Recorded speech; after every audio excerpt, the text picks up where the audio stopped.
Well, just going live here 1 minute before 8 p.m. Nepal time. So if anybody comes on, cool.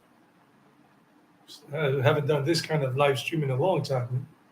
Normally, what I do is a walking live stream, but now it's nighttime here in Nepal, and I got to get up early. So we're here in Nepal.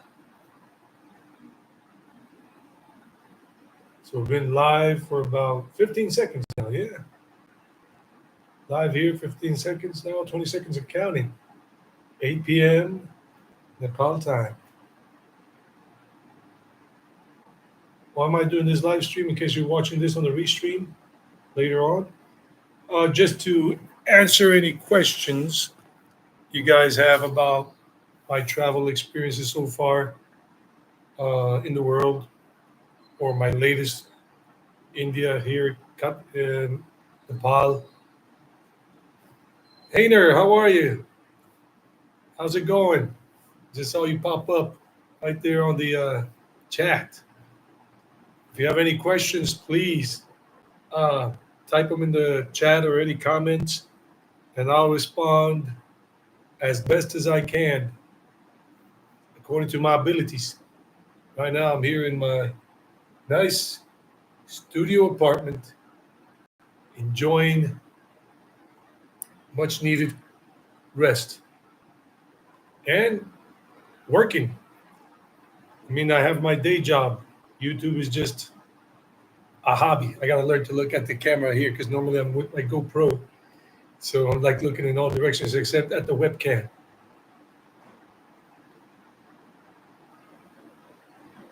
So, I mean, I'm not doing a walking live stream as I normally would do. For those of you who have seen other YouTubers doing live streams, some YouTubers do live streams from their home office, their studio office, whatever, because they're more of just stationary. And my live streams basically have been walking on the streets, normally during the daytime, sometimes at night. I have done live streams like that in Mexico when I lived in Mexico for 6 months back in 2021. I did some live streams there in Mexico City and in Puerto Vallarta. I think I did one in Cancun. That was like the first one I did in Mexico. I think I did another one in Playa del Carmen, yes, south of Cancun on the Caribbean or on the Atlantic coast.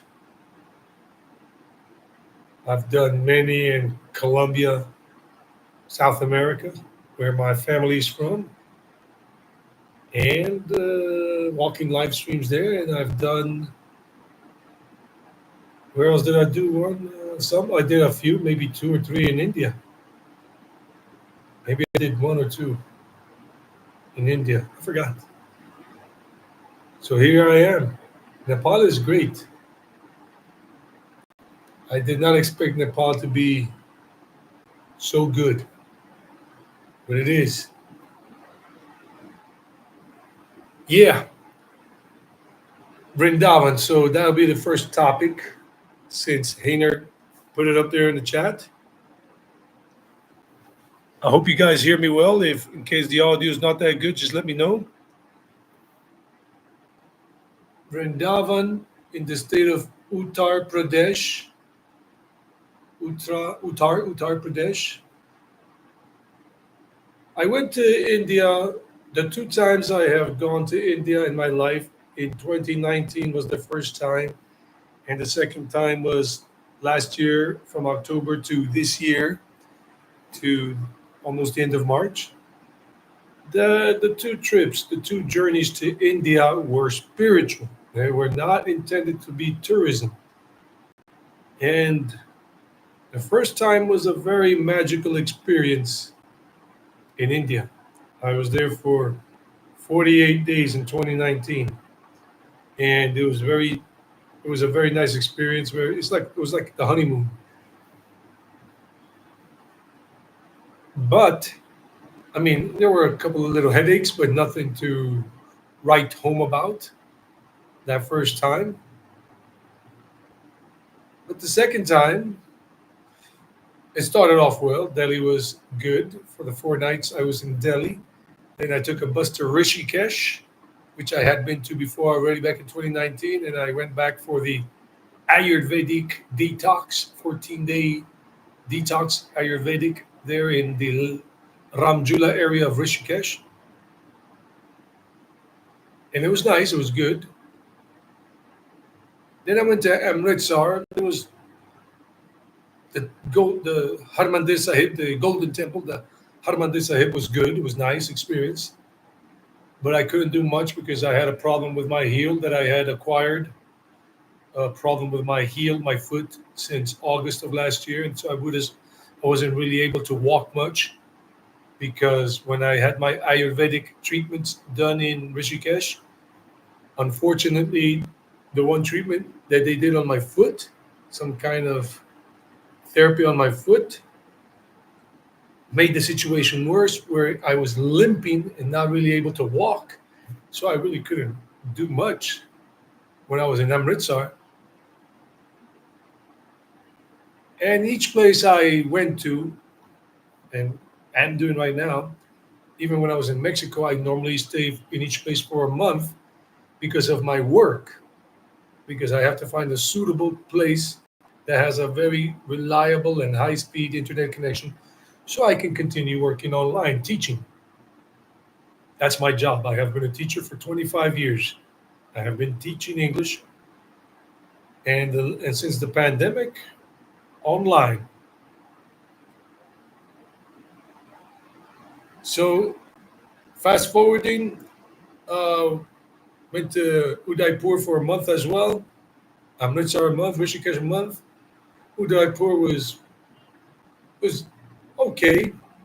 I was living in a castle.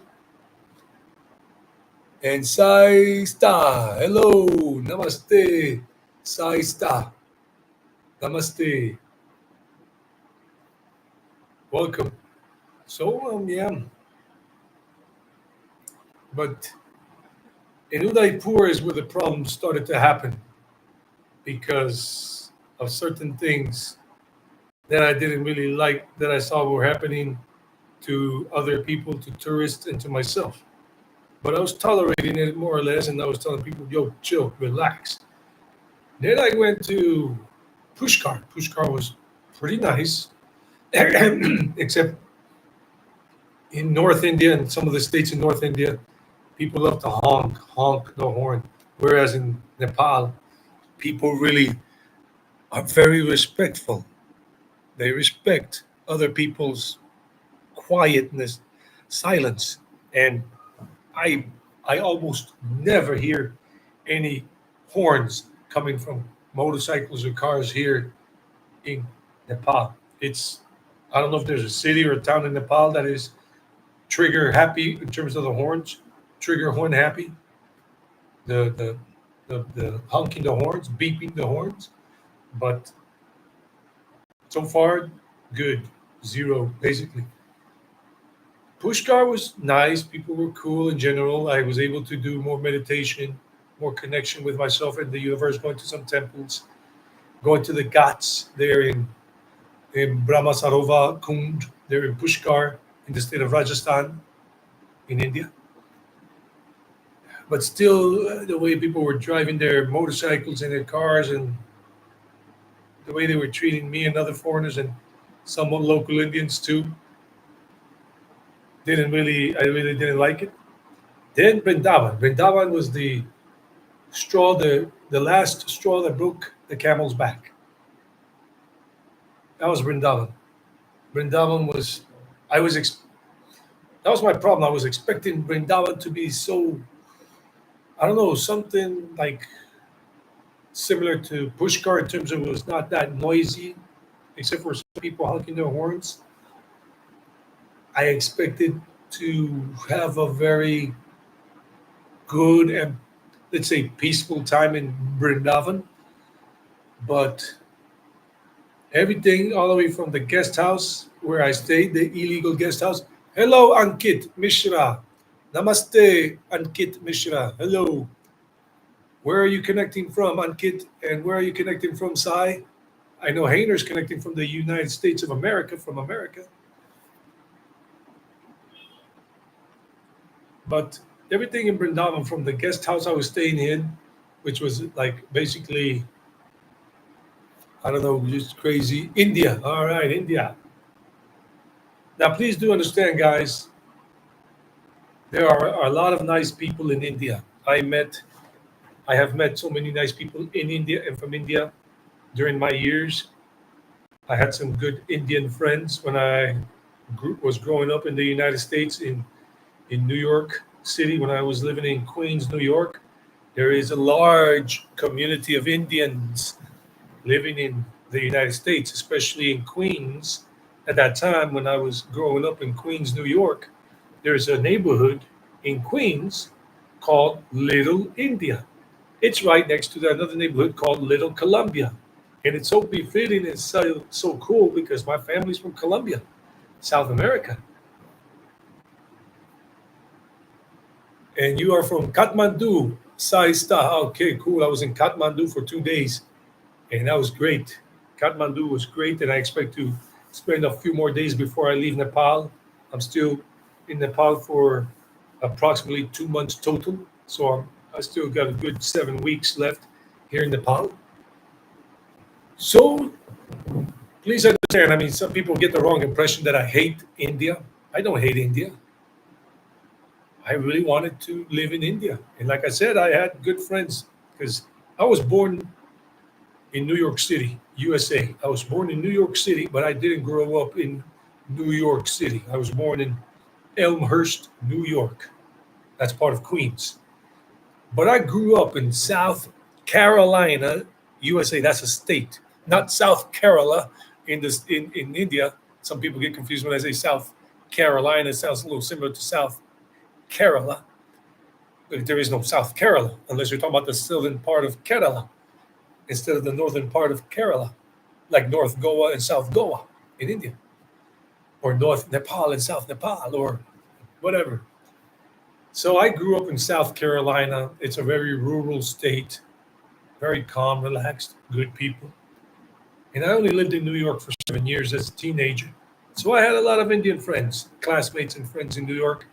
And I lived in another neighborhood that was next to Little India. But the neighborhood I lived in as a kid, as a teenager, as a young teenager, was a neighborhood called Woodside, which was predominantly Irish American, a few Italians, a few Greeks, a few Indians, a few Pakistani, a few some Colombians, but it was predominantly Irish American.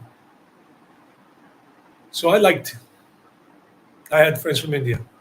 I remember one my first classmate in New York City. Her name was Falguni Patel, and she sat next to me in fifth grade in New York City in the public school system. Ankit is also from Nepal. He's in India, but Ankit is from Nepal. Okay, cool. From Pokhara. Okay, Pokhara.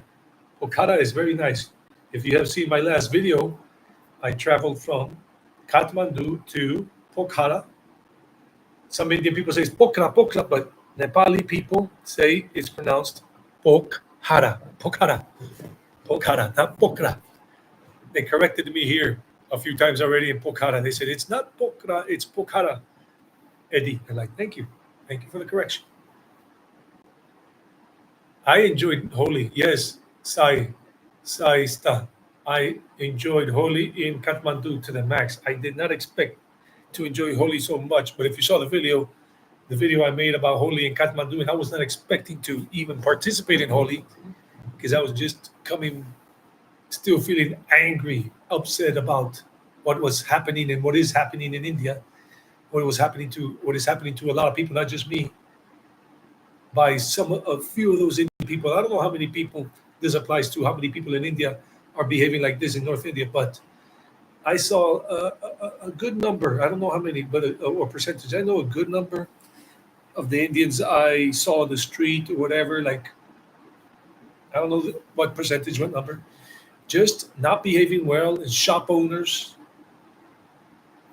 stuff. But There are good people in India anyway. I don't hate India, and I don't regret going to India. I don't regret going to India. I would never change that. My experience, my second experience in India, helped me to really understand that I cannot, I cannot live in India, and that was the plan for me to live in India 6 months every calendar year because I have a 5 year electronic tourist visa. My plan originally was to be able to live in India 9 months every year, but then the tourist visa, the tourist uh, rules and regulations changed last year in 2023, and the government changed it to you can only be in India for maximum 180 days per calendar year. So I said, okay, no problem. But my experience in India showed me that I just can't live in India for so many reasons. And probably, whatever, and I already said to people, I'm going back to Colombia this year and just to organize some things in my life, pay off some debt, because the last 5.5 years that I've been traveling to different places in the world, but I wasn't a YouTube vlogger when I went to India the first time or some other places. I was just a traveler. I was a vlogger, but never a YouTube vlogger. I was just making videos, home videos for myself. I have been doing, I have been making home videos, vlogging since I was 18 years old. I bought my first handheld video camera. It was a Minolta handheld camera. Hello, let's see who else is here. Oh, just no, nobody else is coming in. Just you guys. Let me see what else you guys are telling me. Yeah, I enjoyed Pukara, Holy. Uh huh. Yeah, not better public discipline. Yeah, that's what I saw in many Indians that I talked to. Many Indians in Amritsar. I don't know about many, but some of the Indians I talked to in Amritsar, some of the Indians I talked to in Rishikesh, some of the Indians I talked to in Udaipur, in Pushkar, Indian people, not so much foreigners, but foreigners. Some foreigners also told me they didn't like what was happening, but mostly I was talking to Indians. And like I say, half of the Indians I talked to, I'm just guessing here, I'm trying to remember, half of the Indians didn't like the way things were uh, happening in India in terms of people's discipline, people's respect for the queue, people respecting other people when they're riding the motorcycles. They don't respect; they're almost hitting you. People making so much noise, and I saw young people, older people, middle-aged people saying to me like sometimes like, "Oh my God, that noise bothers me so much." And that was not me; it was some Indians. I was like, "Yeah, it bothers me too." So I remember some people in comments in some videos telling me, "Oh, we Indians love to be loud. We love to honk all the time." I think that doesn't represent all of India. I think that's just some young people and some young Indian people that just love to make noise and don't care about another person's, let's say, peace. A person that's walking on the street or trying to meditate in their home, trying to do their puja in their home, or if they're a Buddhist, if they're trying to meditate or whatever, and then you got that constant noise. And yeah, India has a lot to work on. Hopefully, India will get better very, very fast, but all the education starts at home. If the parents of children, of babies and small children, can educate their children, it could be villagers or it could be people in towns or in cities. If education at home starts off in a very strong and positive way, and parents are teaching their children not to contaminate, not to pollute, not to throw garbage on Mother Earth, on Bumi, on Pachamama, Bumi, the planet. This is our home. Not to contaminate rivers and streams with garbage and with whatever in the streets, and to stop making so much noise with this thing. To respect women. A few women told me in India, a few, because most are afraid to talk about this because they just don't feel comfortable around Indian men. Some young women and older women, some women that are 15, 17, 20, 25, 30. and I've seen it. Some Indian women vloggers talking about that they don't feel comfortable around groups of men. And I just saw a video recently. It went viral. Maybe you guys saw it in India. A video where in Varanasi during Holi, in Varanasi, in Kashi, in Banaras. I was in Kashi in 2019 for 4 days there on Ganga Ma, there at the Ghats and everything. Asi Ghat and the other Ghats, Hanuman Ghat and Manikarnika Ghat, where they cremate the bodies, the cremation grounds there. And there's a video that's going around that went viral that was like a vertical video, a shorts, where men are constantly throwing water on this one Indian woman that is dressed very nicely. She's there with her husband or boyfriend, and they were just doing pictures, and they're dressed very nicely. But these men are just totally disrespecting this Indian woman, not a foreign woman, not a woman from America or Europe or Korea or China, an Indian woman, and they kept on harassing her. And you could see kind of like her husband or boyfriend, her partner, was trying to tell people to stop, and they just kept on from all directions, laughing and just ridiculing, just harassing, just making that poor woman feel afraid. And the man was helpless. He couldn't, try to fight 40 or 50 people, and that was on the gods. That was really sad. I don't know if you guys have seen that video, but look for it. And I know some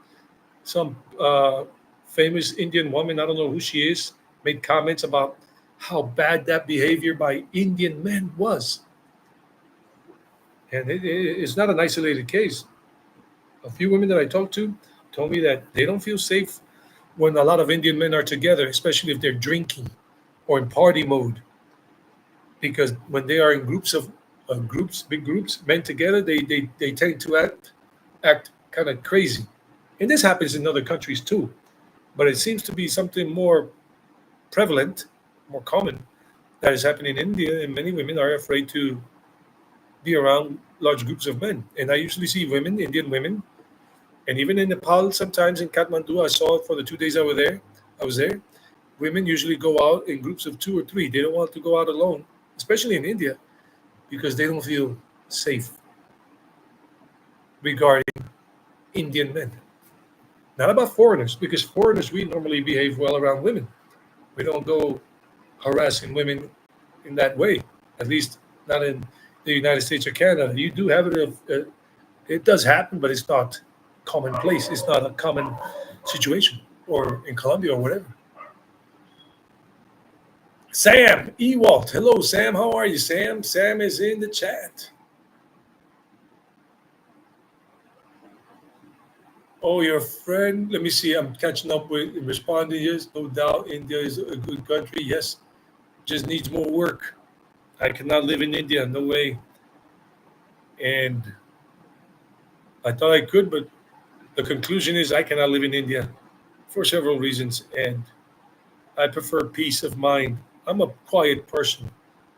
And some people were complaining, oh, this man, he goes to India thinking he can do spiritual life, practice spirituality in big cities and whatever. I'm like, no, I wasn't in big cities. I was in Rishikesh for a month, but they don't look at one of the places I had visited in India before in 2019, or even during this trip. I was in Rishikesh. Then I went to Amritsar, and I was in the Golden Temple area, the Harmandir Sahib area, which is more like a kind of a spiritual place. I went to the Harmandir Sahib or Golden Temple, whatever you want to call it. It's Harmandir Sahib, the name I saw there. And I went almost every day to relax, meditate, and listen to the Living Guru book, the book.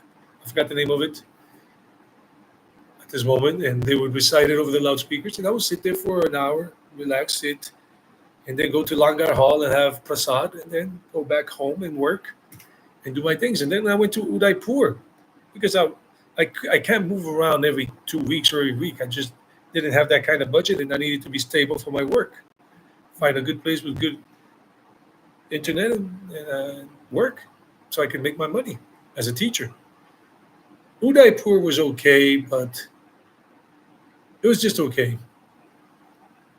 Then I went to, like I said, I went to, what was it? Pushkar. and that was a spiritual thing. And then I went to Brindavan. It was, I was expecting to do a lot of good stuff in Brindavan, but sometimes just things just don't work out your way. So my conclusion is I cannot live in India, not in South India, not in North India, not in West India, not in East India, not in Central India. It's just not for me. I would like to go back to India someday. I don't know when, but it's not in any time in the near future or midterm future. And if I do go back, get the chance to go back to India, it will be to go to South India. I want to go to Hampi, the ruins.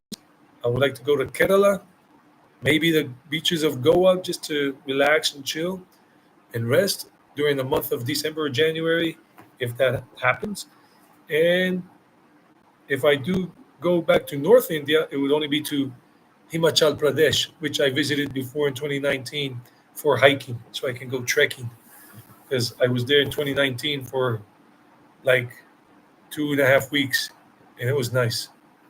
Himachal Pradesh was really nice. It was really quiet, at least where I was in the Parvati Valley and in another village called Balyani. Good stuff. Now let me answer Sam's question. Sam, right here. Sam says that his friend wants to maybe retire to Colombia. I have lived in Colombia for 25 years. In Colombia, South America. Remember, guys, for people watching from India or Nepal, when we talk about America, we don't talk about the USA. When we talk about North America, that means Canada, the country of Canada, the country of the United States, and the country of Mexico. That's basically North America. And then maybe you talk about America, like the Americas, you talk about the Caribbean islands, like Cayman Island, Dominican Republic, those are countries, Haiti, Cuba, which is a communist country. That's another country, Cuba, Barbados, Trinidad and Tobago. On the island of Trinidad, you have many Hindus, descendant of Indians that went to live in Trinidad. It's a country off the coast of Venezuela, a little far off the coast of Venezuela.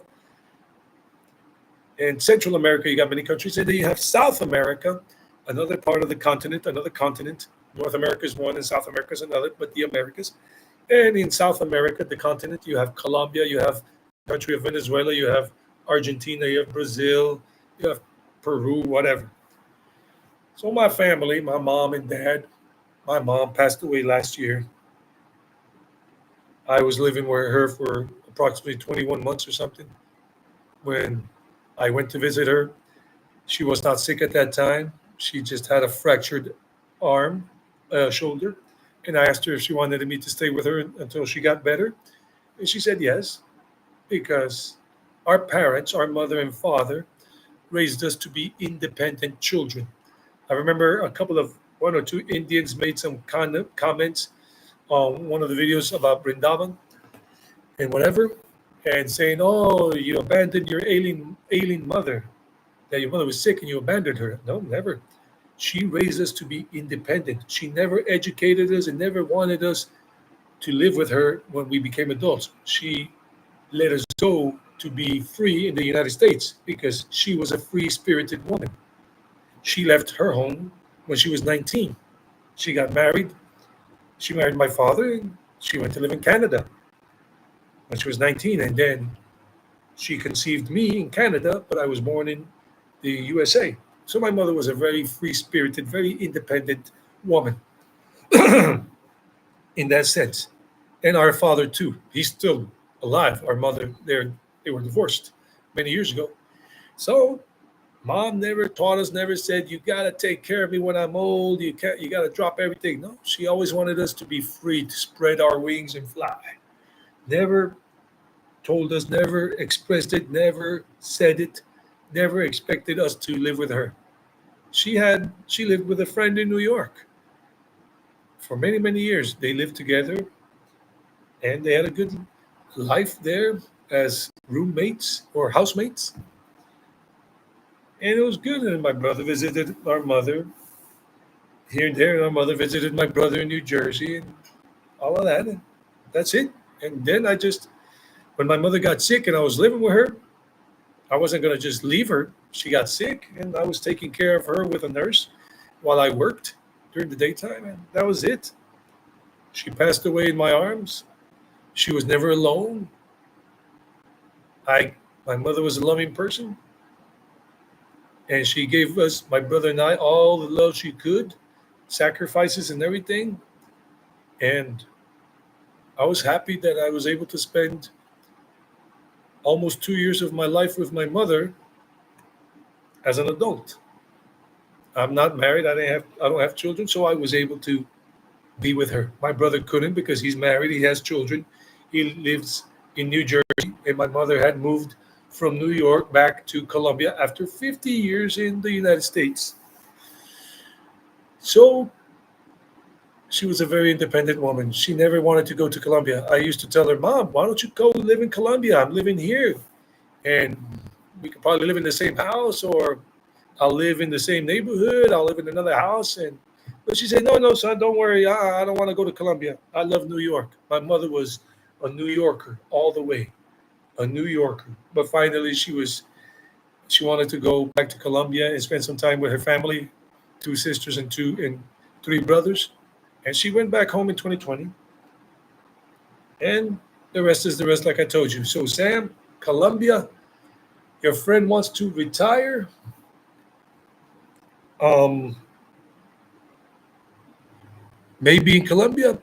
Now, if your friend likes spring-like weather and some warm weather and just a little hot some parts of the year, just a little hot, but springtime weather, like most of the year, springtime weather, Medellin, Medellin.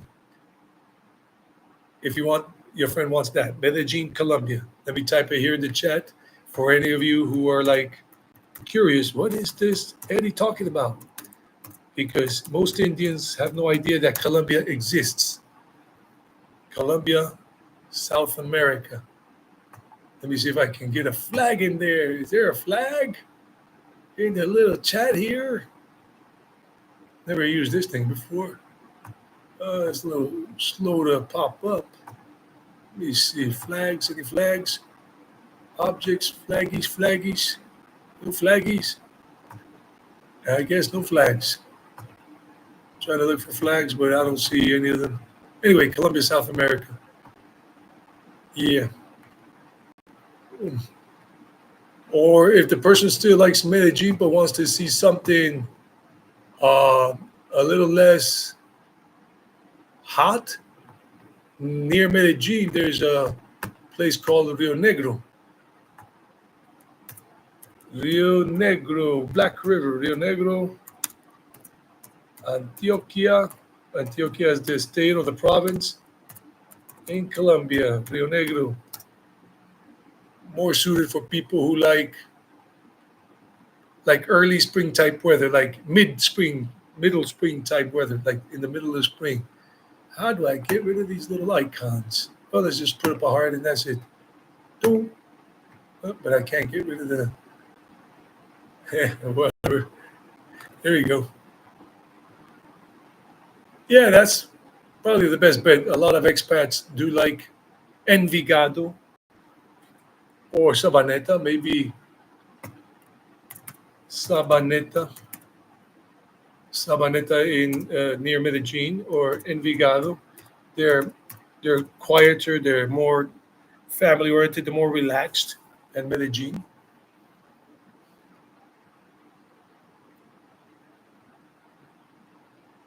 Yeah, education does start from home. Does start from home, and kid. Mothers are the first teacher. Mothers are the most important.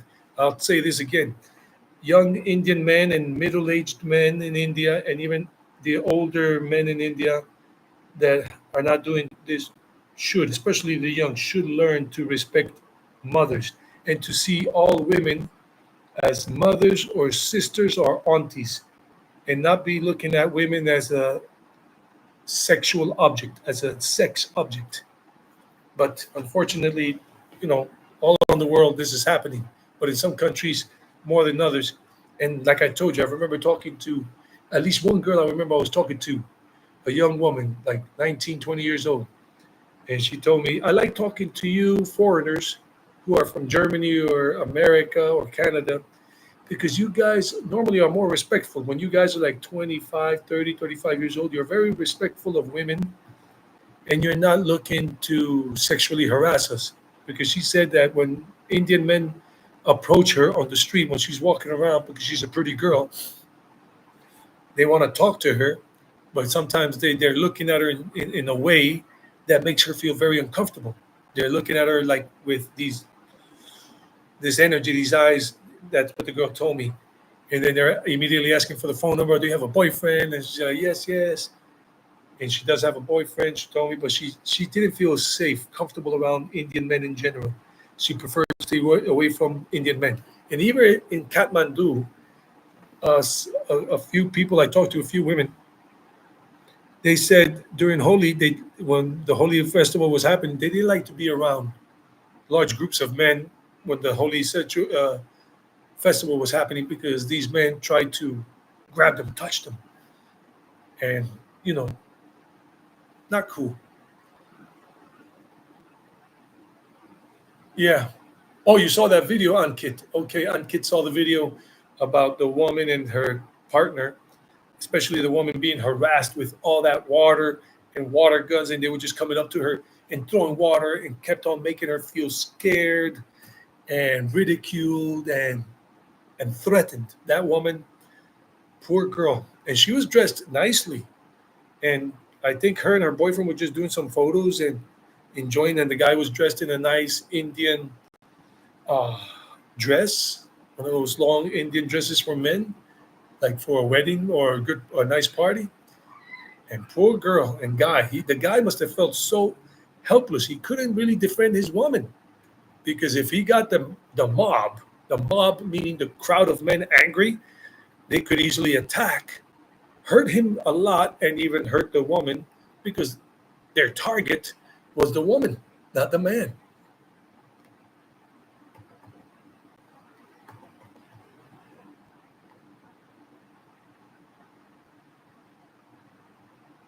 Yeah, there should be strict rules. That's what some people were saying about that video about how these people are behaving, and that some rules about putting people for many years in prison for certain crimes against women. I'm not going to talk about it because my point during this chat is not to go into details, specifics, but there are crimes being committed against women in many parts of the world, and India, unfortunately, is one with a high number of cases. And from what I understand, and Ankit, or you guys who are watching this live stream right now or later on down the road, you can leave comments.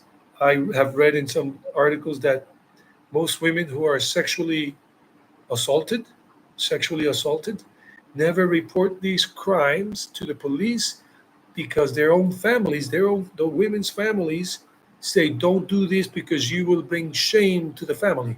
I have been reading this in different articles online and even in one video that was on YouTube about another incident that happened in India like a month ago to a couple that was traveling on a motorcycle. You guys probably know what I'm talking about. A woman and a man, and the woman from originally from Brazil, but she became a citizen of Spain, and her partner, her husband, is a Spanish man, and they have been traveling through many Asian countries and European countries on a motorcycle, on a big motorcycle, and something very bad happened to them, especially to the woman in India, just last month. And I started reading the comments about one reaction video to that, showing the woman and the man and what happened, and talking about that. And a lot of Indian men were like, "Oh man, this is really bad. How bad that this is happening. It happens to even other women in India, not just foreigners, and a lot, and that they don't really report these crimes." So it's unfortunate. It's unfortunate that a country like India, a territory like India, that has brought so much to the world in ancient times with the Vedas, with the yoga system, with Buddhism, another form of meditation and everything, the Upanishads, the Bhagavad Gita, all these great rishis, sadhus, gurus that have left so many spiritual tools for us to use on the spiritual path. And that right now India is just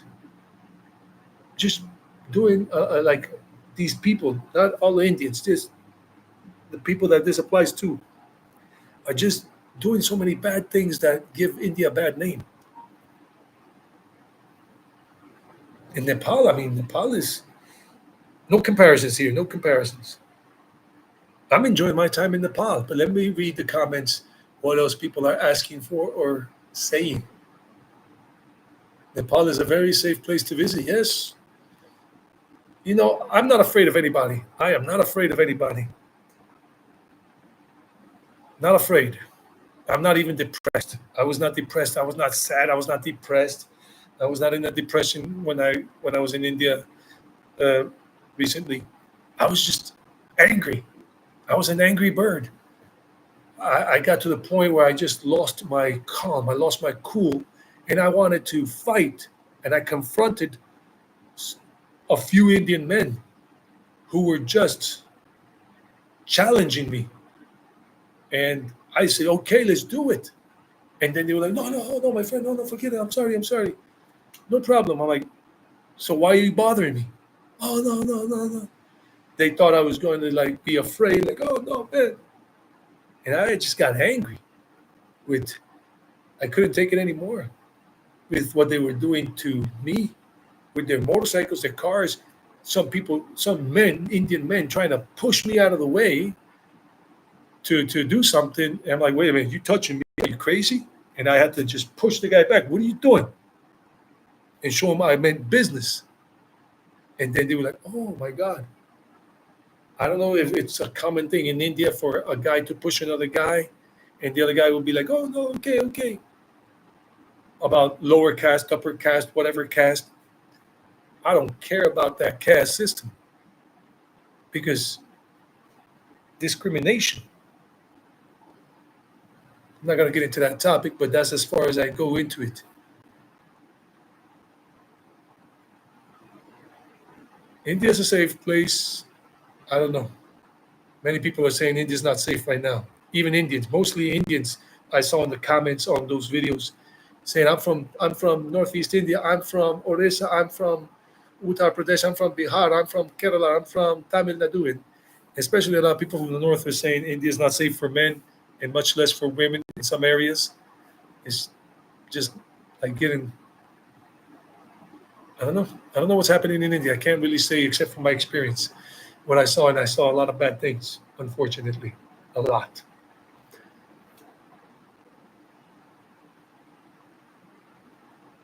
Sam Ewald said he could live in India, Rishikesh, or up in the mountains, maybe Darjeeling or Almora. Those are places that you can live for a while. They're hill stations. But for me, the problem is extreme cold, like winter, like snowing, cold, freezing weather. I don't like it. And I had 25 years of winter in the US because I lived in New York, I lived in New Jersey, I lived in Massachusetts, I lived in Rhode Island, and I lived in South Carolina and Georgia. And for 25 years, since the time I was born till I was 23, and then 2 more years, I had 25 years of winter. And it was beautiful at first when I was a kid and teenager, playing in the snow, making snowmen and all of that good stuff, a white Christmas, everything. But then I got tired of it when I was like 20, 21. Freezing, freezing weather. Like just chap your lips and your ears and everything. You're freezing. I said, I don't want any more of this. And I didn't like the extreme heat either, like the extreme hot summers in the US, like in July and August are the hottest months in the United States, and very humid, like in Florida, Miami, where I spent some vacations in Miami during the summertime, or in New York or New Jersey, some heat waves, 100, or in Atlanta, Georgia, or South Carolina, heat waves like 110 degrees Fahrenheit sometimes, and whatever, or like 30, 38 degrees Celsius, 40 degrees Celsius, and sticky. And in India, the summer begins now, April. It's summertime. It gets hot. In like April, May, especially May, June, it's like those are the hottest months in India, the whole subcontinent. So if you have money, an Indian or a foreigner living in India, and you don't want to spend the hot summer months in 40 degrees, 45 degrees Celsius weather, you go up to places like Kashmir, somewhere up there, or Ladakh, or Leh, or Manali, or maybe Almora, or Darjeeling for the hot summer months because there the temperatures would be cooler depending on what elevation you are. Like here now in Kathmandu and in Pokhara, the temperatures are going up to like 30 degrees Celsius. 30 degrees, but it's not that humid here, so it's doable, it's workable. But if the temperatures were like 34, 35 degrees Celsius here, I would be like looking to go higher up into the mountains because I just don't like that heat. Not even in Colombia, where I live in Colombia, at my dad's country house in the mountains, high up in the mountains, 2,000, about 2,600 meters above sea level, 2,600 meters above sea level, where my dad's country house is in Colombia. Temperatures there in the daytime only go up to like 23 degrees Celsius, 23 degrees daytime highs. And nighttime lows, the minimum that I have experienced there, the lowest, has been around 8 degrees Celsius at night, 8 or 9. Very good to sleep in with a nice thick blanket. And in the daytime, you can go out. You don't need a jacket. You can maybe have, and just with your light shirt, you don't sweat that much, and you go for walks in the countryside in the mountains. So there you are about a little bit about Colombia and India. JR 3530. Hey, what's up, JR? From California, from Cali, California, the sunshine. No, that's Sunshine State. That's Florida. California is the Golden State. No, that's another state. What the hell do they call California these days? I forgot already. Maybe JR 3530, you remember what they call, what's the nickname for California? I know Georgia, it's the Peach State. South Carolina is the Palmetto State. New York is the Empire State. New Jersey is the Garden State because of the gardens. Florida is the Sunshine State. And I forgot what California is known as. Wow. Well, JR 3530, maybe you'll tell us what the nickname is for California. I've been out there a few times, 3 times in my life. The last time was in 2021 in December. I crossed the border from Tijuana, Mexico, from TJ. I crossed the border on foot to San Isidro, California. Then I took a train up to San Diego. Got to walk around there for a little while, made a video there. And then I caught a bus, Greyhound bus, up to Los Angeles, California, with Kev TV, a YouTuber that I met in person in Mexico City. He's Korean American, lives out of Los Angeles, out of Koreatown. Kev TV. If you ever want to see anything like live streams or whatever about California, like Los Angeles, or sometimes he goes to Mexico, Kev TV, just check him out. Good guy. He was nice enough to pick me up at the Greyhound bus station in Los Angeles, California, back in 2021 in December, and in his car. And then we went to Koreatown. He showed me around. I had some lunch, and he took me out to Venice Beach, which I had never visited the 2 previous times I had been in Los Angeles. And I went to the Santa Monica Pier. I had always wanted to go to the Santa Monica Pier out there in Santa Monica, California, because I remember I saw that movie, The Lost Boys, with Kiefer Sutherland, Corey Haim, and the other Haim, Corey Feldman, and Corey Haim. It was a good movie about vampires and teenagers back in the 1980s, late 1980s. So I got to check those things off my bucket list, going to Venice Beach and to Santa Monica Pier, where they had the Ferris wheel on the boardwalk on the pier and like a little amusement park. It was cool.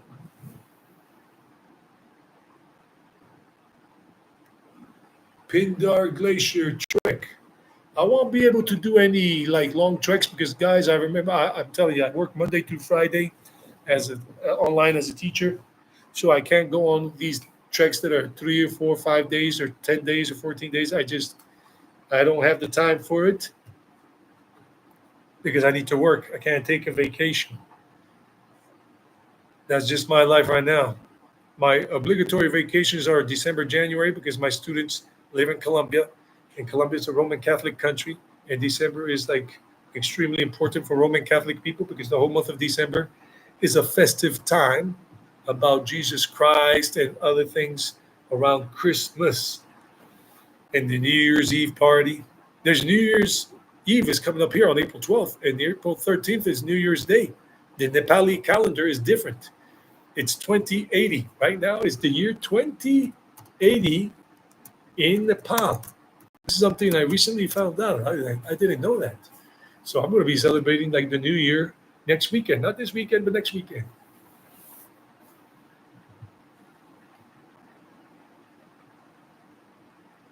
Next country I'm going to visit, it'll be a surprise. It'll be the last country I visit before going back to Colombia. Well, I'm going to visit two countries actually. Two countries. So there'll be surprises. After I leave Nepal, I'll be visiting two more countries before I go back to Colombia.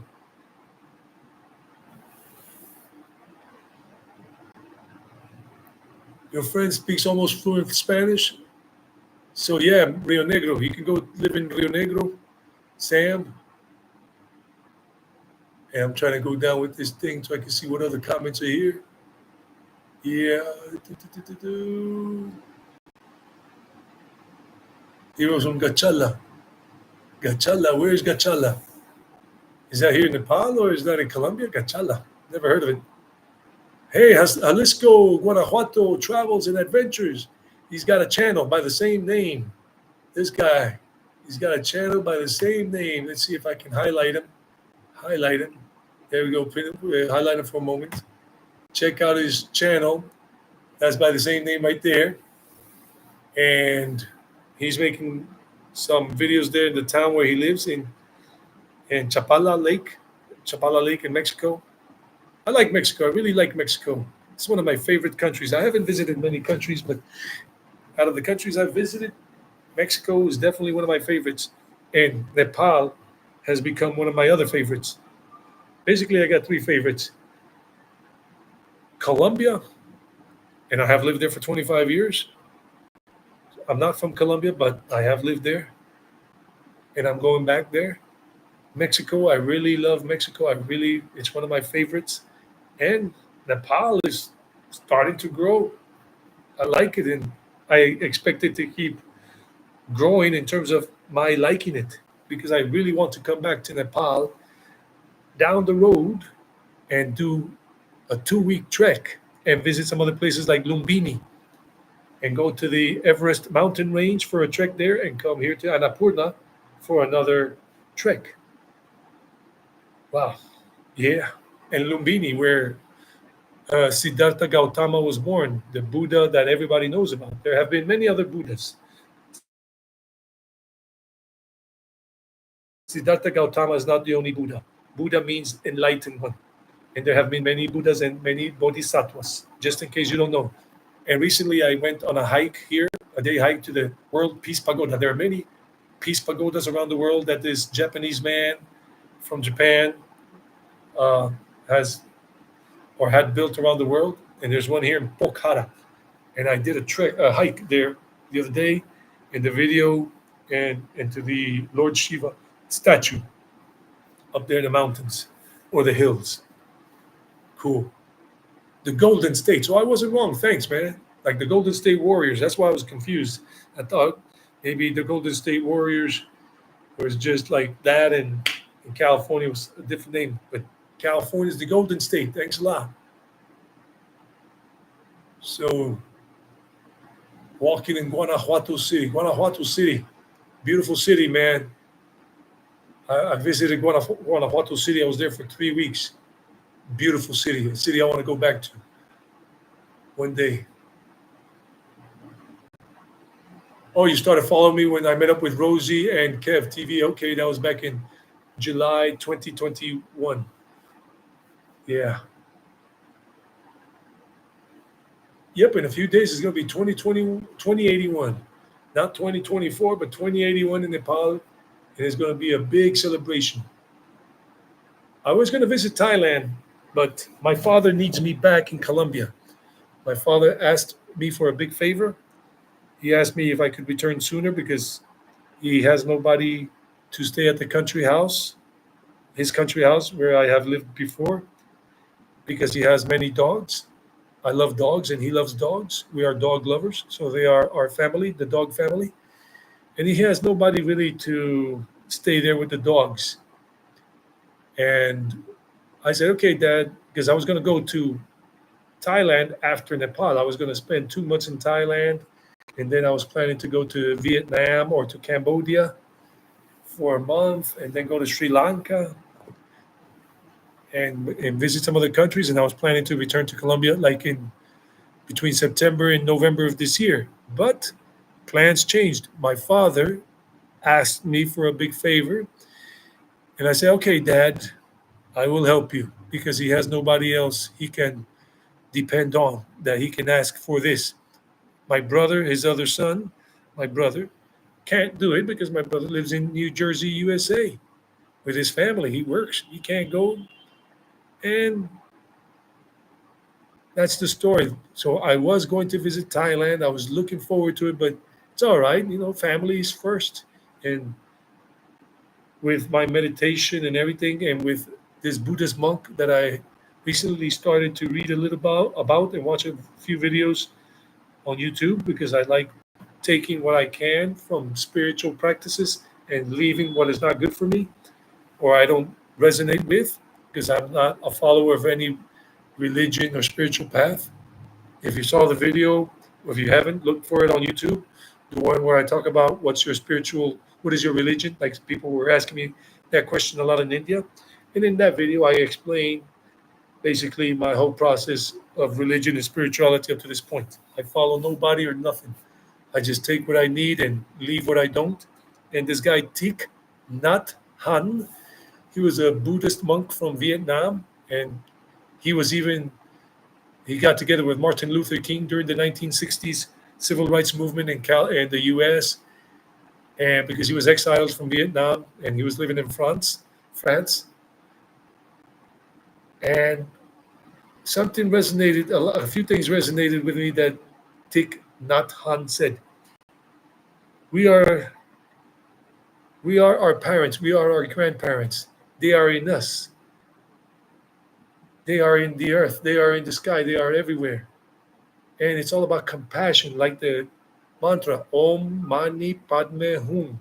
Om Mani Padme Hum. This is a mantra that is for compassion for all beings, for you to ignite that fire of compassion in your heart for everybody.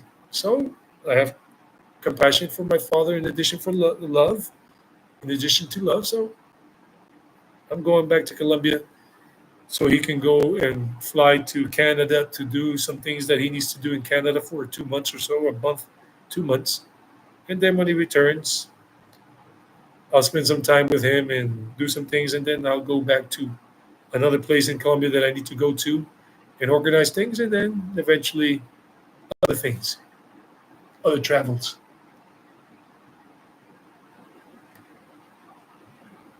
Mustang, like I wish I could. Bibas, my God, I wish I could go to Mustang. But I'm a remote worker. I work Monday through Friday. This is the way I make my living. I'm not a rich man. I'm not a poor man. I'm just a man on a budget. And right now, the budget is precise. So I can't afford to take vacations. Like, say, oh, I'm not going to work for a week and I'm going to go to Mustang Valley or whatever. I just don't have the time. I'm lucky that I have this opportunity to travel in the world and work remotely on my laptop, teach my classes, make the money I need to pay for my accommodation, my food. This is my little apartment right now where I'm staying. Look, check this out. A nice bed, nice mattress. That's my closet because this is a studio apartment, so that's where I hang my clothing on that rack up there. And there's a coat rack too, or whatever hanger there. Little private bathroom and my little kitchen right over there, and a little fridge, and my table where I work, and the sofa where I'm sitting. So, first, comfort. comfortable place. The only other comfortable place I really had when I was in India was, oh, in Kathmandu. The place I stayed for 2 nights was very nice too. Very nice and comfortable. Very nice bed, quiet neighborhood in Kathmandu. And Udaipur, the castle I stayed in Udaipur, was very nice. I had an apartment in a castle, not a haveli, a castle.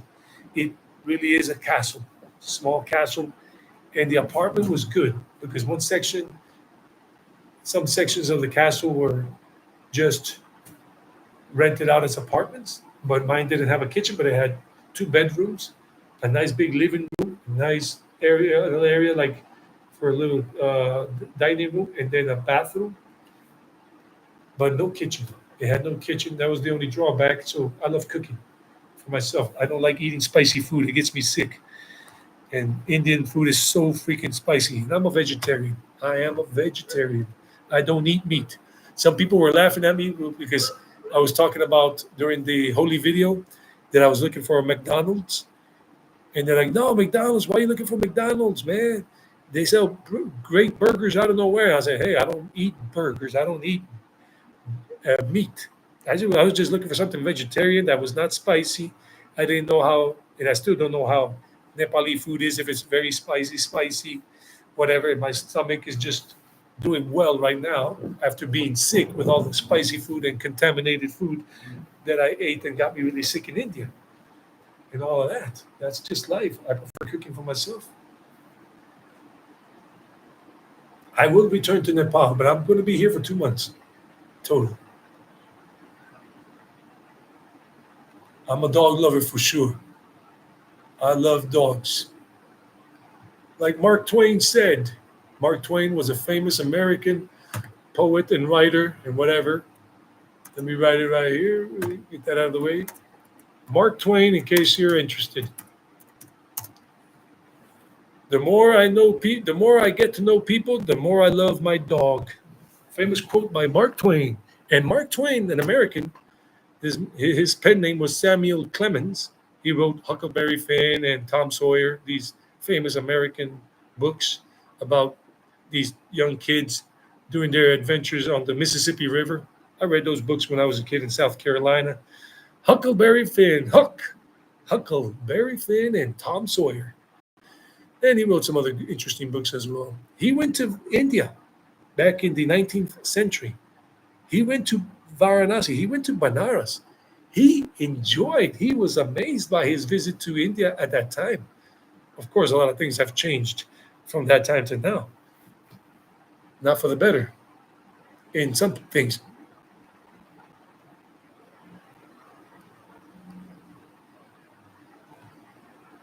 Yeah, Thailand. I'll get there one day. Thailand is on my bucket has been on my bucket list since I was a teenager. I have always wanted to go to Thailand and I still want to go. I was going to go fly out there this June. I was going to fly out to Thailand in June.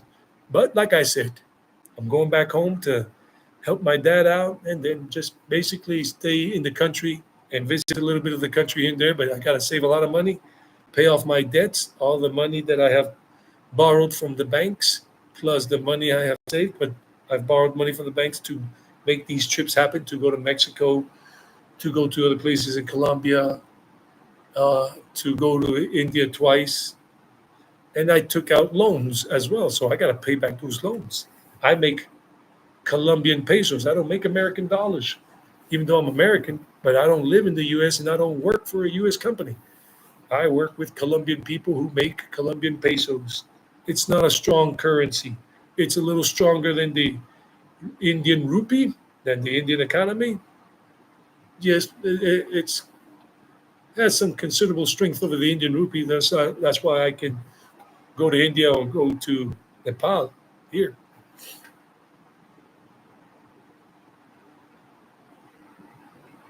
Bunurai, explore Sandalpur, which is on the east of Nepal. Okay, I will check that out. I will do the research to see if I can go, if I could do a day trip there or an overnight trip. And if I can do that, if I could do an overnight trip or a 2-day trip, because I work until Friday afternoon, and then I could probably travel somewhere on a Saturday morning, and then I have to be back to my place to work on Monday afternoon. So I really have only like all day Saturday, all day Sunday, and then Monday to travel back to where I am so I can work, so I can log on to my work and teach. I can't run the risk because Nepal doesn't have a good reputation for having good uh, signals, data signals or internet signals, phone service signals in other parts of India, of Nepal. And I need to work. Every penny counts. Dal bat. I had dal bat in Pushkar. If it's the same one I had, and I didn't like it. It was not my cup of tea. Hainer. Lentil soup. Yeah, I make lentil soup here. I'm a cook. I've been cooking for like 35 years of my life. 32, 33 years. I've been a cook. But I don't use curries right now. I'm letting my stomach recover totally. I just use salt and that's it, and a little oil or a little ghee, and that's all to cook. Making lentils, I'm making beans, I'm making chickpeas, making my nice white rice, use a little turmeric powder, that's it. Eating my fruit with dahi, with some yogurt, papayas, apples, bananas, dried raisins. Keeping it simple and healthy. A lot of water, and that's it.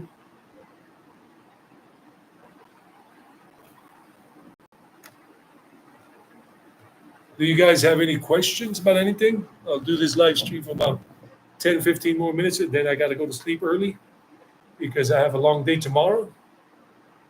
I plan if the weather, I mean, from here, because I am in Pokhara, there's another hike I want to do tomorrow, a day hike, because I have to work tomorrow, but not in the morning. Fortunately, tomorrow morning, normally I have to wake up at 3:30 in the morning. On Tuesdays, Wednesdays, Thursdays, and Fridays, I have to wake up at 3:30 a.m. because my students live in Colombia, South America. So between Colombia, South America, and let's say Nepal, there is a 10-hour and 45-minute time difference, or basically, let's say an 11-hour time difference. So 5 p.m. in Colombia on a Monday is like 4 a.m. in Nepal on a Tuesday morning, 4 a.m. Tuesday. So I have to wake up at 3:30 in the morning to take a shower quickly, wake up. I feel like a zombie, like from The Walking Dead, and have a little bite to eat at 3:45, 3:50 in the morning, and then log on at 4 a.m. and I teach for 3 or 4 hours straight from 4 a.m. to about 7 or 8 a.m. depending on the day.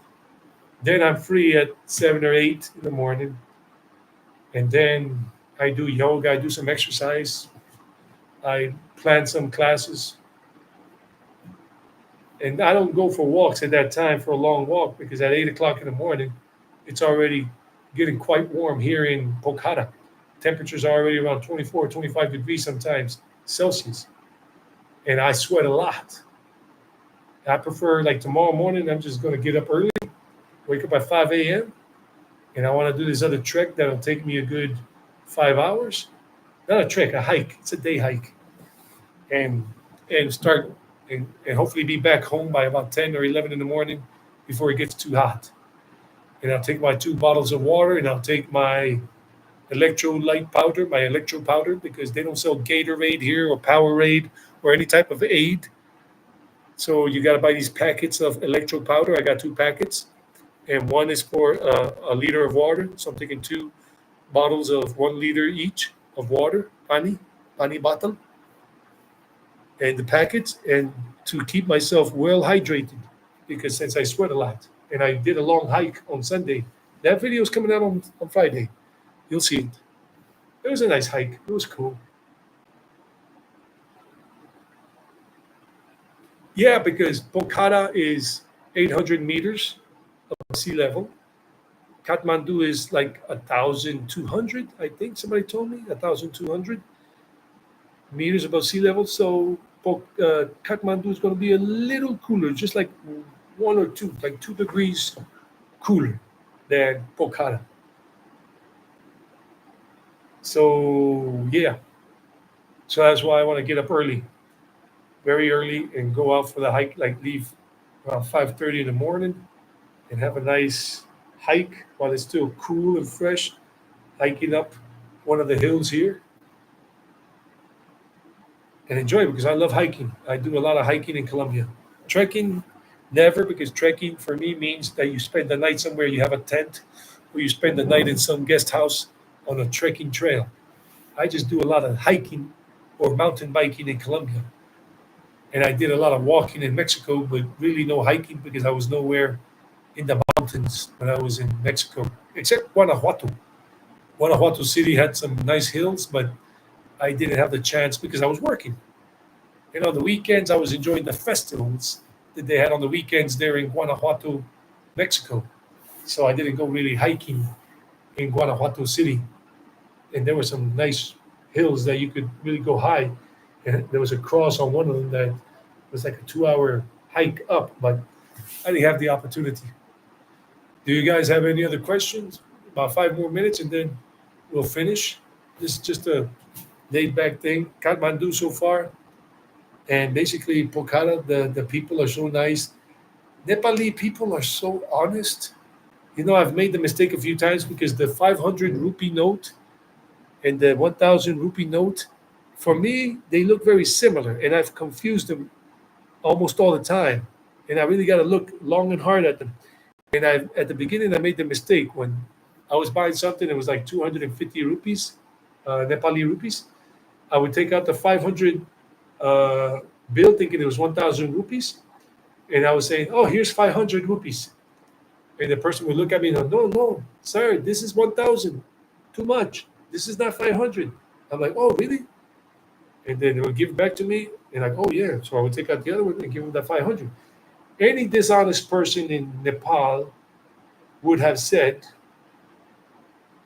nothing and would have taken that bill because I'm saying, I'm giving you 1,000. I mean, I'm giving you 500. When in reality, I was giving the person 1,000, but I didn't know because they're very confusing. They're very similar. I'm just getting acquainted to the bills. The 50 is easy. You know what the 50 looks like, the 20 looks like. I know what the 100 bill looks like because it's kind of greenish, it's green color. But the 500 rupee note and the 1,000 rupee note are very similar. And you can easily get confused because it looks like it says something on it. I don't know what. So a lot of nice, honest people in the shops here. Everybody's giving me the correct change. And in India, they always gave me the correct change too. In India, they gave me the exact change. The problem in India was they gave me old bills that had tears or had discoloring on them, like somebody colored them with a crayon or something.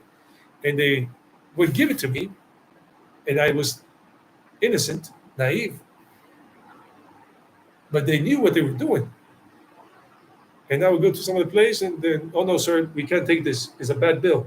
Or this bill is too old, it's ugly, or it's bad. Please go back to the shop where you got it and tell them to change it. I'm like, where was that? I don't know. I've been to like 5 shops in the last 3 days. In the last 2 days, I don't know where I got this. But in Nepal, they don't do that. They give you good money. At least all of these people have given me good money, except one person gave me kind of like a bill that was like colored, like stained with ink. And I said to the person, please give me a different bill. This bill people don't accept because in India this happened to me. He said, no, in Nepal there's no problem. I said, I'm sorry, but I'm still coming with the Indian mentality. Please change it. And the person gladly changed it. So Nepali people are very honest, a lot of smiles. And I'm not talking about people that have shops or businesses. The people that have shops or business anywhere in the world, their job is to smile at you, even if they don't want to because they want your business. But I've been just walking in the neighborhoods around here in Pokhara or in Kathmandu before, and people would just smile at me. Some people would say namaste, and I say namaste. Children would just do this to me, namaste. Some children smile at me, I smile back at them. Some older people invite me to sit to have coffee with them or tea, but I couldn't because I was in a hurry to work. But such nice people in Nepal. I mean, and they're not business people, they're just regular folk in the neighborhood. I really recommend anybody watching this come to Nepal if you really want quietness, if you don't want to be hearing all that beeping, and you don't want so many scammers on you or touts, Nepal is better. I mean, they're going to have scammers here too and touts, but it's so small compared to what happens in India, like in Pushkar or Rishikesh or Varanasi or Jaipur or Udaipur. It was just intense. Nepal, definitely cool. Most of the Nepalese people are honest. Yeah, I've been reading that in some videos about Nepal, some YouTubers' videos, and some YouTubers that have come here, like Gypsy in Sneakers, this girl from Belgium or somewhere from Holland. She's from Holland or somewhere. She's traveling through Nepal right now or recently, and she's just uploading her video, her latest video. She uploaded about Nagarkot, that she's trekking there with her friend Janine Freylung. And this guy counting countries, another YouTuber from the US, counting countries, and another Harry Jaggard said, the guy from England, Harry Jaggard said that Nepal is one of his top five favorite countries, and he's visited over like 25 or 30 countries now. Harry Jaggard, or more countries, I don't know how many. Even Gabriel Traveler from the US says Nepal, he likes Nepal a lot. So the YouTubers that have been coming to Nepal that I have watched videos of, like jumping places, they also enjoyed Nepal a lot. These YouTubers from different countries, from England, from Brazil, from US, from Holland, from England, whatever, have enjoyed Nepal, and I'm enjoying it too. Honest people, happy people. Yeah, you got a few people that are not happy, but you find them all over the world. Itchy Boots is in Madagascar. She's the girl that rides on a motorcycle. She's also from Europe. I forgot what country she's from, if she's German or she's Dutch from Holland. I forgot where she's from.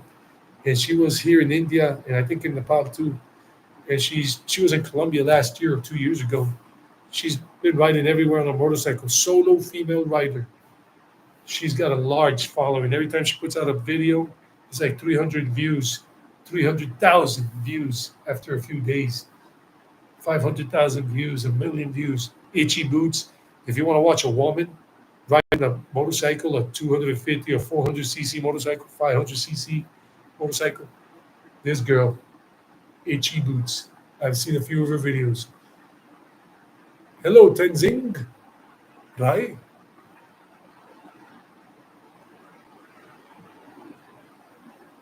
Oh, once in my lifetime, I'm already in Nepal. I am in Nepal. I am in Pokhara. Anybody else that wants to come to India, to Nepal, come to Nepal. I mean, if you want to go to India too. I'm not going to tell you not to go.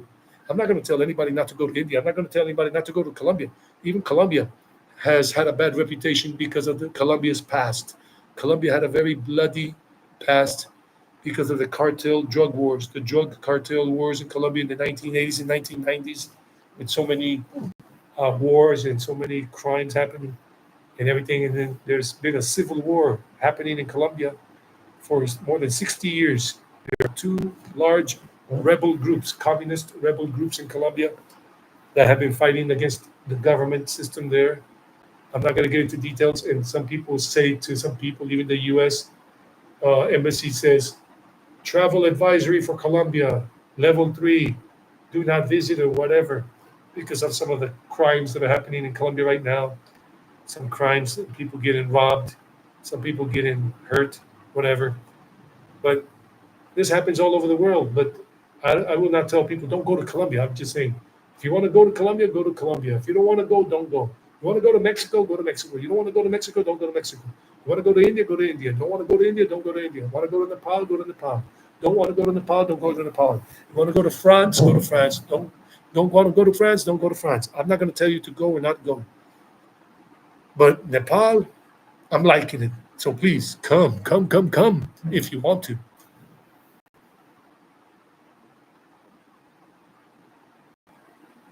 Okay, you're telling other people. So I start to come to Nepal. Yeah, me too.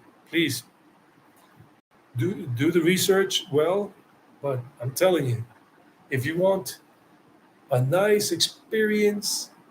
If you don't like trekking or whatever, but you just want to be somewhere comfortable with a lot of restaurants and whatever, and good hotels, good guest houses, Pokhara is very good. Even Kathmandu, I thought it was going to be crazy, noisy, but the 2 days I was there, maybe it was the wrong impression I got, but it was pretty quiet, Kathmandu. And I arrived there on a Saturday night, and I was there all day Sunday, and then on Monday I caught my flight. I caught my bus on Monday morning. So I only spent a full day in Kathmandu. But I have a friend right now. He's in Kathmandu. He arrived yesterday. His channel name is Enjoy the Silence. Rob Mills. He just does. And somebody said, why don't I get a lot of views? I don't know. I guess I'm not that interesting for YouTube's algorithm. Plus, anyway, I already quit the YouTube rat race.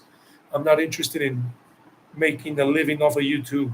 I'm going to stay as a teacher. I'm going to keep being a teacher, and I keep doing YouTube as a hobby. I love this hobby because I love traveling. Traveling is my passion.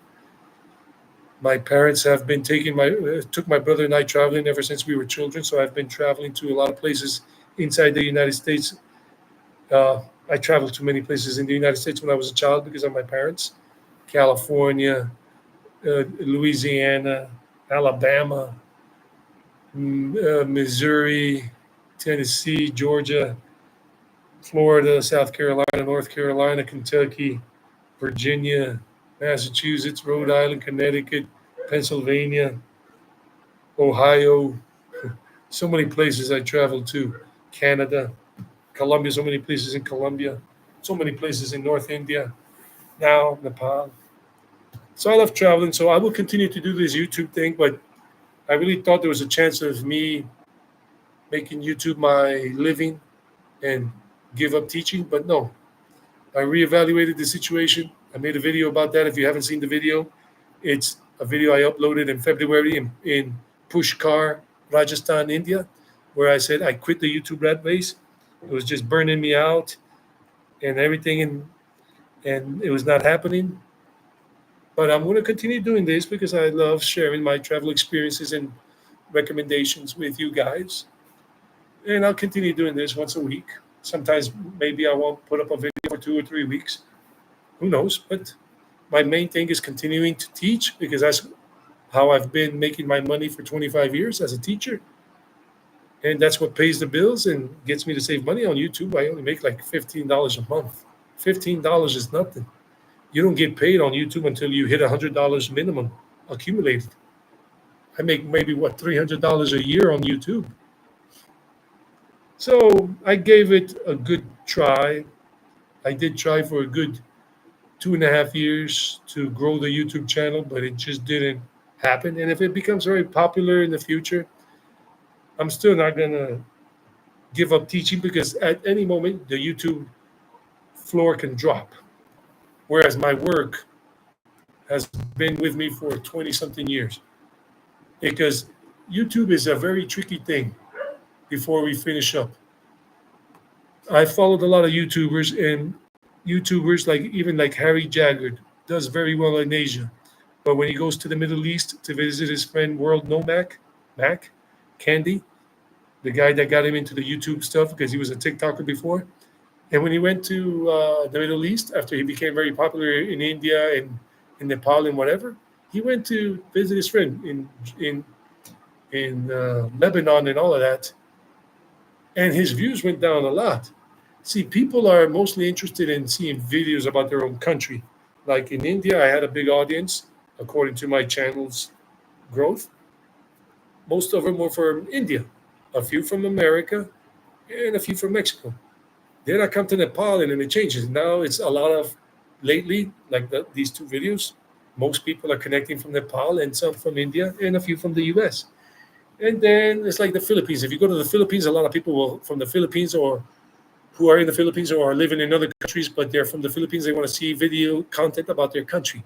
Once you leave their country, they're not really interested in following you anymore because the other countries you're visiting, they're not interested in it unless you're one of those unicorns that people really like what you're doing so much, and YouTube is promoting you everywhere so much that you continue to have good views, like Itchy Boots.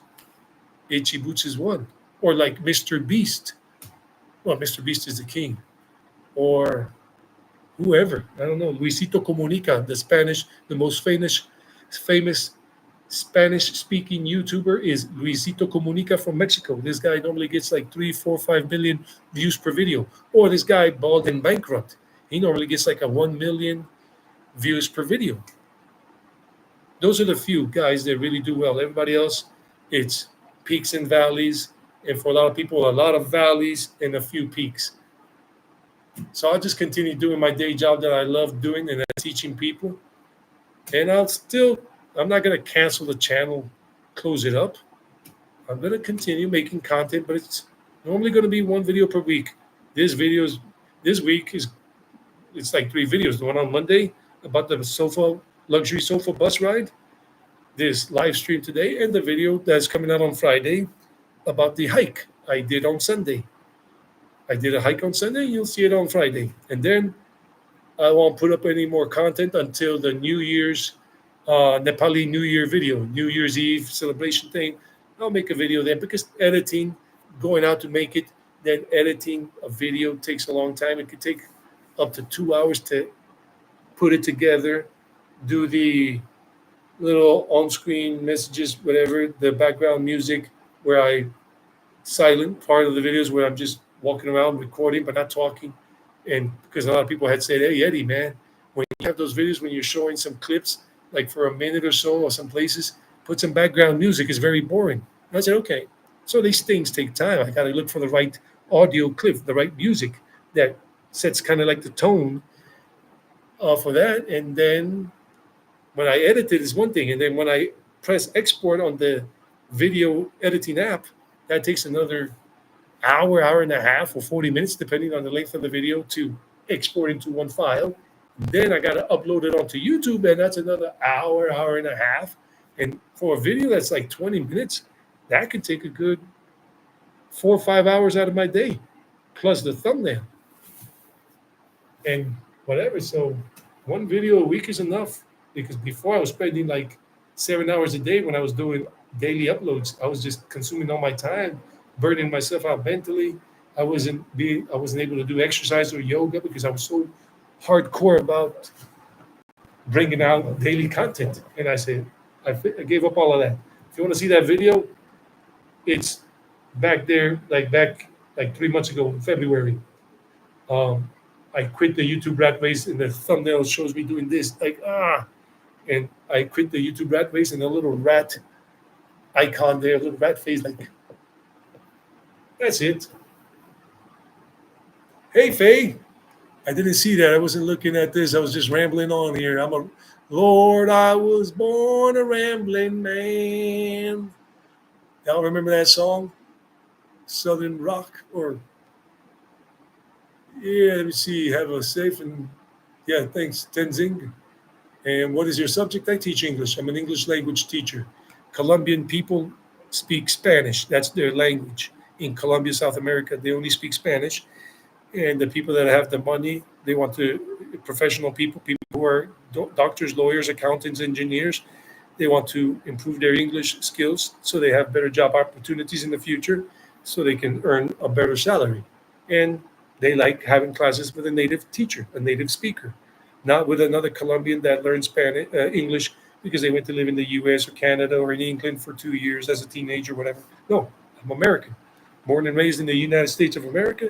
So they like having a native speaker like myself. And I have 25 years of teaching experience, and I'm always referred to other people. I don't advertise my classes, my work. People just refer me, word of mouth. They tell other people about me, and they give them my contact number, my email. They contact me. We talk about things, and then if they're happy with what I'm telling them, they hire me as a teacher. That's how I make my living. I'm a freelancer. Hello, Lashwan Turner. Turner, that sounds like an American name, like an American man or woman. I just can't see the profile picture. Where are you from, Mr. or Mrs. Turner? How you doing, Faye? And JR 3530. Gacha, Gachla is in the countryside outside of Medellin. Gachla. Wow, man, I never heard of that. And I lived in the Medellin metropolitan area for, I've lived there for 25 years, 24 years of my life. Not Medellin. Medellin, I only lived in Medellin for like 4 years, but I lived in Envigado for like 11 years, 12 years or something. And I lived in the countryside for many years as well. Wow. Mostly I lived in Envigado and in Guarner, Rio Negro, and Medellin 4 years, 3 or 4 years in Medellin. I'm not a big fan of cities. And even Envigado is big for me. And Envigado is right next to Medellin, right next to it. It's like saying Delhi and Noida or Delhi and Gurgaon. That's the best example I could give. I gotta look for that. Gachla. I'm gonna have to look that up to see where it is. Where's my phone? Oh, it's charging. Give me a second.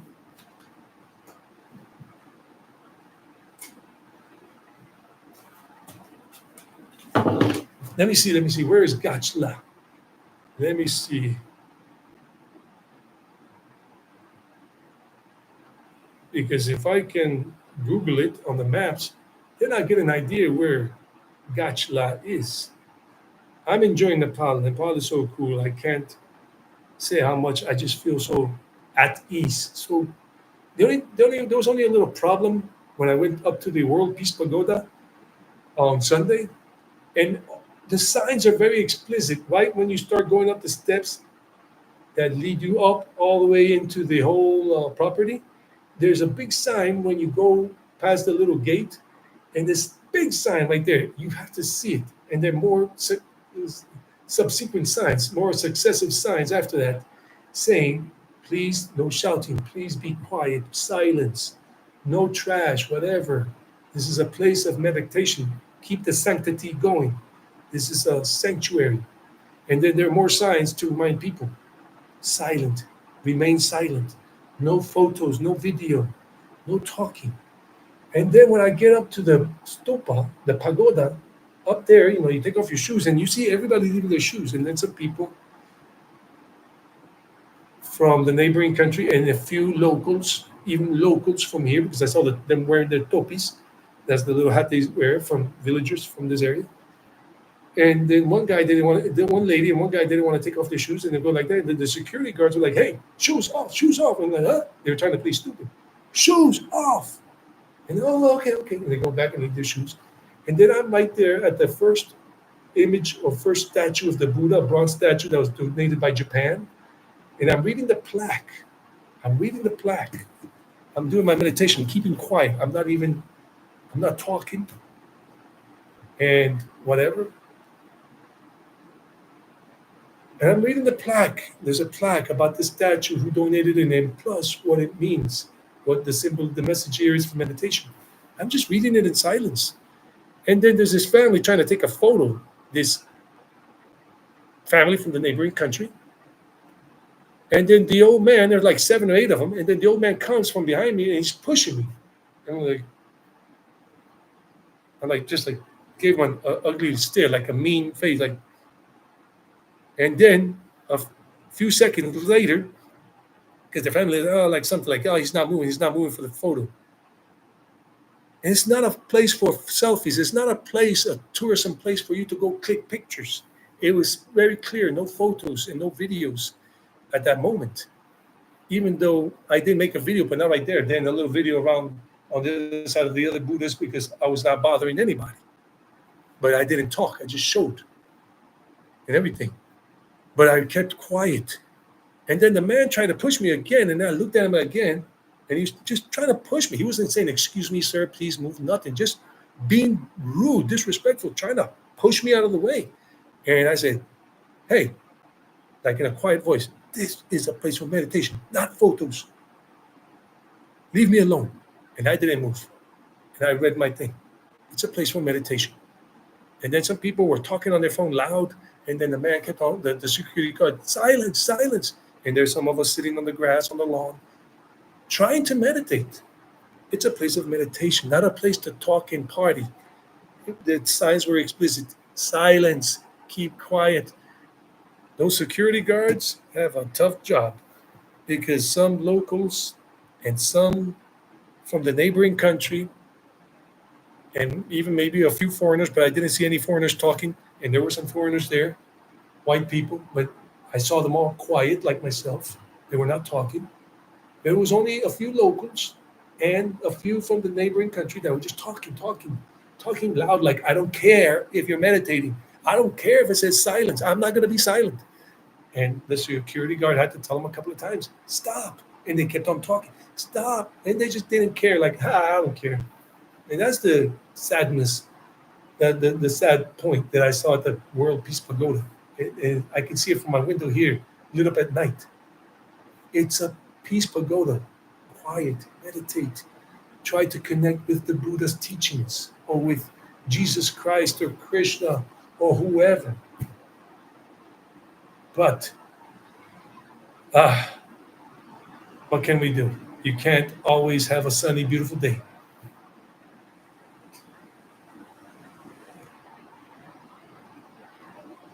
Oh yeah, Faye, you're from Jen's channel. Easy Street with Jen. This is Nepal. Nepal.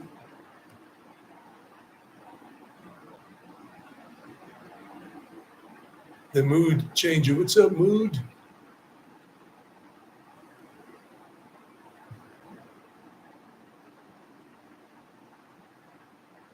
Well, I hope I can go to a nice village near here on a weekend. I have a few weekends here. I have like 5 or 6 weekends I'm going to spend in Pokhara, like 7 weekends basically.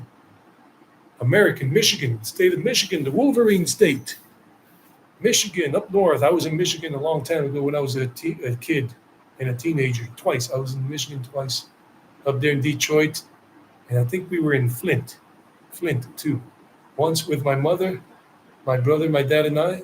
And then once with my dad and my brother. I was in Michigan twice. I haven't been there since then. Last time I was there, I think I was 15 years old or 16. In Michigan, the Wolverine state. Oh yeah, I was trying to look it up here. I kept on extending this thing. I was going to look up, where is it on Google Maps? You butchered it like I'm butchering Nepali language a little bit here. Let's see. Where is it again? I lost it. Gachala. Gachala. Where is that? Gachala, Antioquia. Not Antigua, Antioquia. Let's see if it comes out. Gachala. Gachala. It has an accent mark on the A, the last A. It's a municipality in Colombia in the state of, no, the state of Cundinamarca. It's not in Antioquia.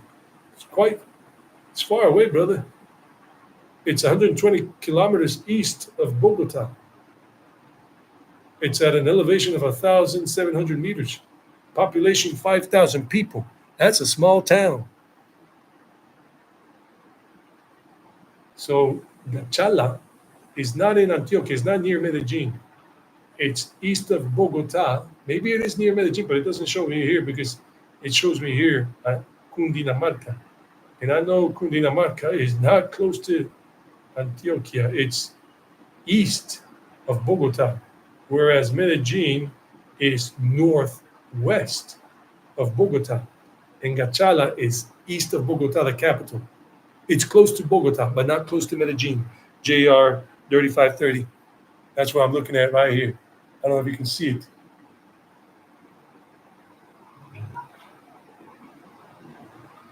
And Medellin is northwest.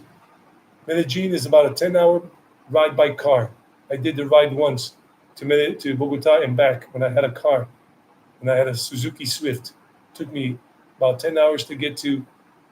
I drove from Rio Negro, really, not from Medellin. Rio Negro is just an hour less.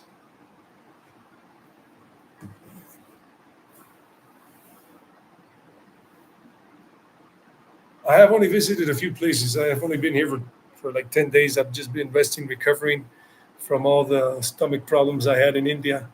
I was sick until I got to Kathmandu. I was not until I got to Kathmandu. I was sick I was still sick for the first 3 or 4 days that I got to Nepal here, even in Pokhara. But now my stomach is good because I'm cooking my own food. So I'm planning to visit some places on the weekends. I don't know yet. I got to do more research. So far, I just visited the Peace Pagoda and the statue of Lord Shiva and Lakeside, and that's it. Nothing more because I work. Got it. So I have to go in a minute too. So guys, it's been good talking to you. The weather in Pokhara right now, sunny days, no rain, sunny, cloudy, partly cloudy. Temperatures around 30 degrees Celsius in the daytime and low in nighttime about 17 or 18 degrees. And humidity is about 40 or 50% usually. That's it. That's it, guys. I got to go to sleep now, so I got to get up early tomorrow and go for a nice little hike. So until next time, the next video is on Friday, and after that, probably 10 days later. Enjoy. Been good talking to you all. So stay safe, stay happy, go lucky. Thanks, Hayner. Thanks, JR3530. Thanks, everybody, for being here. Sammy Walton, everybody, and Saista and Turner from Detroit. I mean, from Michigan, from up there in Michigan. Everybody else as well. And Bunu Rai, take care, everybody. My bedtime is about this time usually. I go to bed early. I'm an early bird, especially because I wake up early for work in Colombia. Normally, my classes in Colombia start at 6 or 6:30 a.m. But because I'm over here, uh, the classes at 6 a.m. would be like 4:45 p.m. and the classes at 5 p.m. are 3:45 a.m. But tomorrow I don't have to wake up that early. I wake up at 5 a.m. and take my breakfast with me and go hiking. Day hike. Bye. Take care. Sushme as well. Sushme, namaste. Thank you all. Nepal is nice, amazing. So far, so good.